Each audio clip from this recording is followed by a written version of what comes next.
Apa jadinya jika Indonesia tidak memiliki presiden saat masa genting kemerdekaan? Siapa yang menyelamatkan negara ini saat Soekarno dan Hatta ditangkap Belanda? Inilah kisah Syafruddin Prawira Negara, presiden yang terlupakan dari Indonesia. Syafruddin Prawira Negara lahir di Anyer Kidul, Banten pada 28 Februari tahun 1911. Darah Sunda Banten mengalir dari ayahnya, seorang jaksa bernama Raden Arsyad Prawira Atmaja. Sedangkan darah Minangkabau berasal dari ibunya yang masih keturunan Raja Pagaruyung, Sultan Alam Intan. Pendidikan Syafruddin dimulai dari Europes Lageres School di Serang, lalu lanjut ke Mulumadion dan AMS Bandung, hingga akhirnya kuliah di Sekolah Tinggi Hukum Jakarta. Cerdas dan visioner, ia tak hanya ahli hukum, tapi juga ekonom yang tajam. Saat revolusi kemerdekaan, Syafruddin ditunjuk sebagai anggota Komite Nasional Indonesia Pusat KNEP. Karirnya terus menanjak sebagai Menteri Muda Keuangan di Kabinet Syahrir II dan Menteri Keuangan di Kabinet Syahrir III.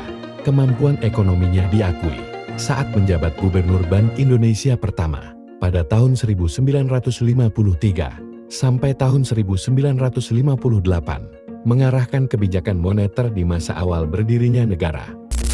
Desember tahun 1948, Indonesia dalam bahaya. Soekarno dan Hatta ditangkap, Jakarta dikuasai Belanda, Indonesia nyaris tanpa pemimpin.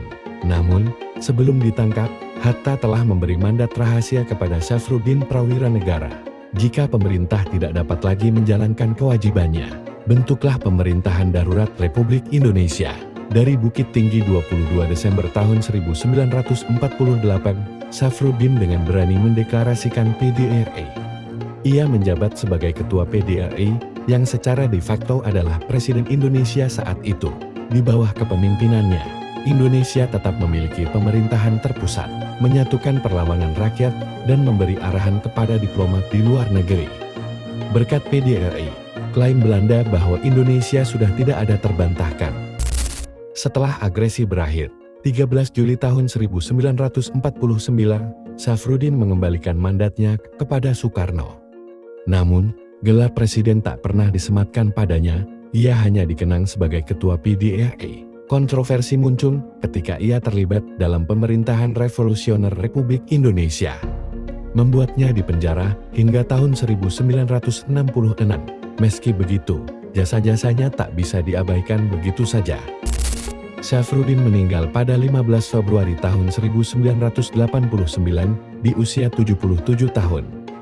Ia dikenang sebagai sosok negarawan, ekonom, dan presiden yang terlupakan.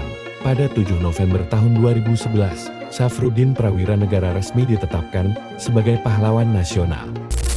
Syafruddin Prawira Negara pernah memimpin negeri ini saat masa paling genting. Namun namanya jarang disebut dalam sejarah kepresidenan Indonesia. Apakah beliau layak disebut sebagai presiden yang terlupakan atau penyelamat kemerdekaan? Tulis pendapatmu di kolom komentar. Apakah Syafruddin Prawira Negara layak dikenang lebih dari sekadar Ketua PDRI? Jangan lupa like, share, dan follow untuk kisah sejarah Indonesia lainnya.